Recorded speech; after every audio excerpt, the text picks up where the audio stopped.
Sir বলছি যে আমরা দেখতে পাচ্ছি সঞ্জয় রায়কে একেবারে কালো গাড়িতে, কালো কাচ মোড়া গাড়িতে করে তাকে কোর্টে নিয়ে আসতে হচ্ছে।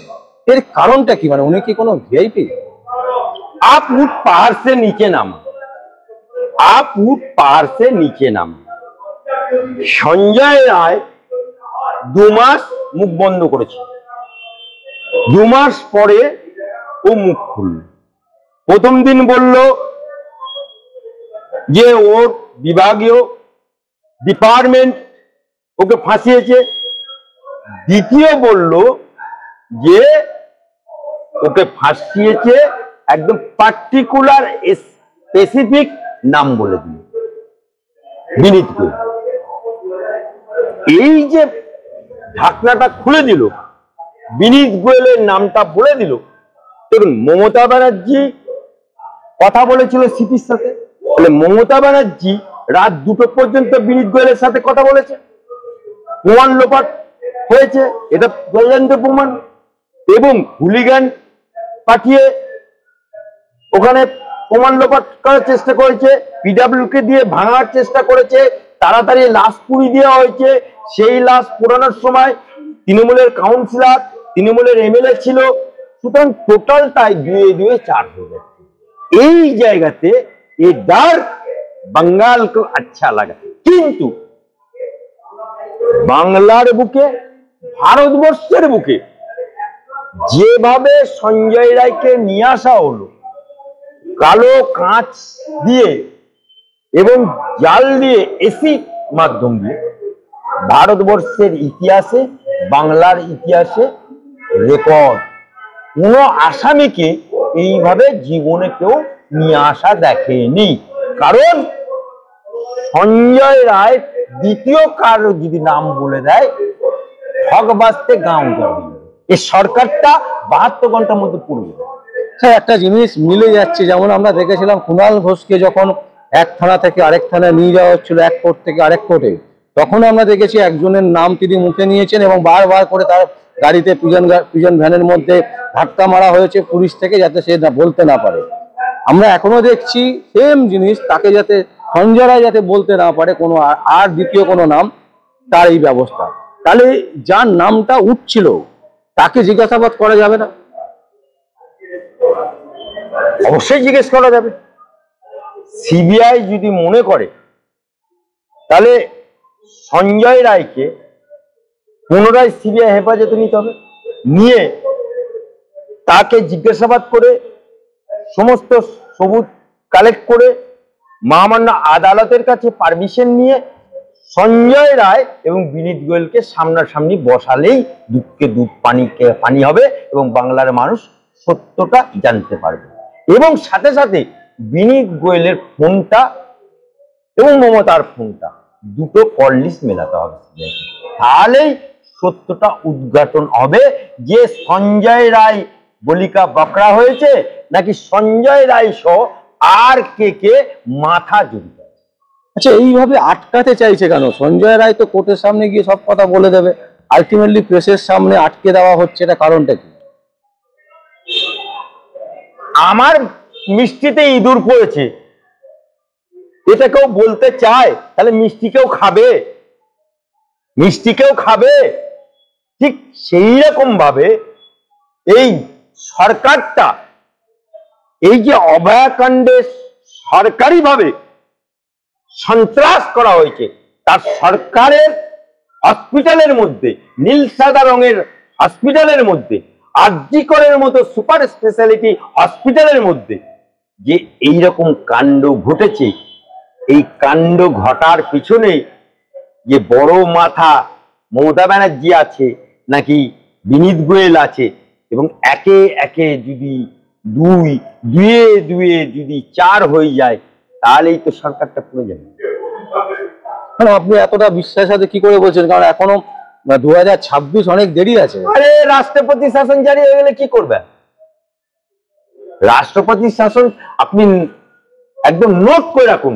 26 এই যে ইলেকশন হলো, পঞ্চায়েত নির্বাচনে খুন হয়েছে, বিধানসভা নির্বাচনে খুন হয়েছে, পৌরসভা নির্বাচনে খুন হয়েছে, লোকসভা নির্বাচনে খুন হয়েছে, উপনির্বাচন যেখানে কোনো সরকারের পরিবর্তনের কোনো চিহ্ন থাকবে না, কোনো চিহ্ন। তথাপি একজন খুন হয়ে গেল, তথাপি ভোট লুট হলো, তথাপি মানুষের বাড়িতে গিয়ে ভোট দিতে যাতে না যায় তার ব্যবস্থা করা হলো, তথাপি বিরোধী দলের নামের পাশে নিকোপ্লেসটা এঁকে দিল। এই যে কাণ্ডগুলো কেন করবে? হয় একটাই কারণ, কারণ যাতে ওরা বাংলার বুকে বলতে পারে অভয়াকাণ্ড হোক, খাদ্য দুর্নীতি হোক, রেশন দুর্নীতি হোক, ট্যাক্স দুর্নীতি হোক, আবাস যোজনার দুর্নীতি হোক, জনগণ আমাদের সাথে আছে। এটাই প্রমাণ করার জন্য কালকে জি জান লাগা দিয়া, জান হাফেলে মে লাগা দিয়া।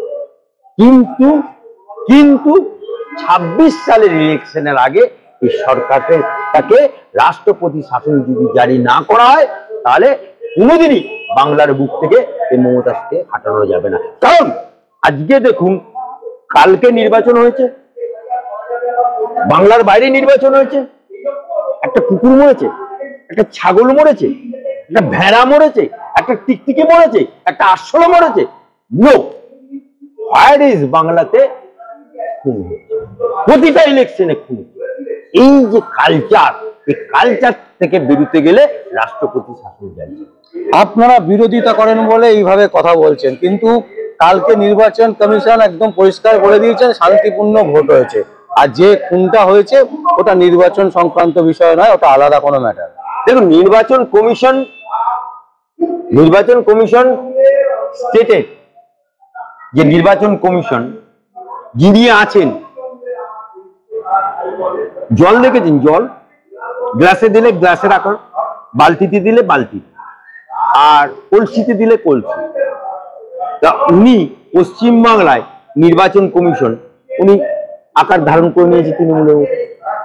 আচ্ছা, একটা প্রশ্ন করতে ইচ্ছা করছে, বিনীত গোয়েলকে বাঁচাতে চাইছে কেন সরকার? মানে কোন কারণে বিনীত গোয়েলকে বাঁচাতে চাইছে? বিনীত গোয়েলকে বাঁচাতে চাইছে, এর আগে সন্দীপ ঘোষকে বাঁচাতে চেয়েছিল, বাঁচাতে পারলো না। রাজীব বাবুকে বাঁচাতে চেয়েছিল, বাঁচিয়েছে। অর্থাৎ তিনি এই সরকারটা টিকে আছে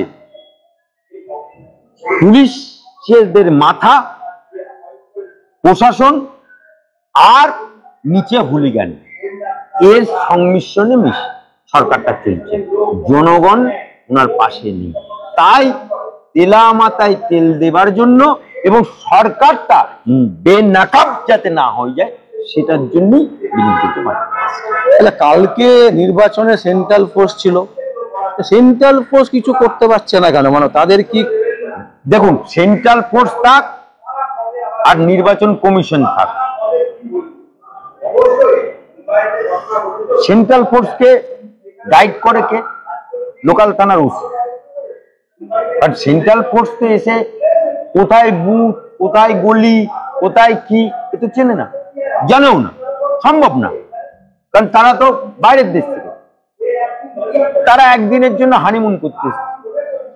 তা নাহলে দেখলেন না হাজারদুয়ারিতে এর আগে নির্বাচনে ঘুরতে বেরিয়েছে। তার মানে ওরা সেন্ট্রাল ফোর্স কি দিলে সন্তুষ্ট হবে সেটা তৃণমূল ভালো। কিন্তু রাষ্ট্রপতি শাসন জারি হলে ওই পুলিশগুলো কিন্তু আর সরকারের আন্ডারে থাকবে না, তখন হয়ে যাবে রাষ্ট্রপতির আন্ডারে। তখন তারা নিজেদের কর্তব্য পরায়ণটা ঠিকঠাক করলে জনগণ ভোট দিতে পারবে। আপনি দেখুন, ভোটের আঁকড়া দেখুন, ভোট পার্সেন্টেজটা দেখুন, কটা লোক ভোটের আঁকড়া কমে গেছে। কারণ উপনির্বাচন এমনি শাসক দল যেতে, মানুষ বলছে সরকার পরিবর্তন হবে না, কি হবে, এই বোম পড়ছে, গুলি পড়ছে, তার থেকে ভোট দিতে যাব না। আবার ওদিকে তৃণমূল যেখানে যেখানে বিরোধী পক্ষ ভোট দিতে পারে, যেমন হারোয়াতে বাড়ি বাড়ি গিয়ে 1000 ভোটার 800 ভোটারকে বাড়ি থেকে বেরোতে দেয়নি। যে 200 ভোট ওদের কবজায় আছে সেগুলো করবে। এই যে মেশিনারি এবং মদত লোকাল ফোর্স, মদত বকলমে সেন্ট্রাল ফোর্স, কাঠের পুতুল হয়ে যাচ্ছে, এটাই কাল হবে। কিন্তু আপনি এত বিশ্বাসের সাথে কি করে বলছেন যে রাষ্ট্রপতি শাসন হবে? সেই রকম পরিস্থিতি কি তৈরি হয়েছে? মানে আইনের কি বলছে? ইন্তেজার করুন, বৃক্ষ তোমার নাম কি ফলন পরিচয়। স্যার অসংখ্য অসংখ্য ধন্যবাদ। দর্শক, আমরা আপনাদের সামনে আলী আফজাল চাঁদ বিশিষ্ট আইনজীবী তার বক্তব্য তুলে ধরলাম যে সঞ্জয় রায়কে কেন কিসের জন্য নিয়ে যাওয়া হয় প্রিজন ভ্যানের গাড়িতে, এবং যে গাড়ি এসি এবং প্রতিটা গাড়িতে তার কাঁচ লাগানো, কালো কাঁচ দিয়ে মোড়া, এই রকম পরিস্থিতি কেন তৈরি করতে হচ্ছে, কেন বিনীত গোয়েলকে বাঁচাবার চেষ্টা করতে হচ্ছে, সেই সূত্র কিন্তু তিনি তুলে ধরলেন।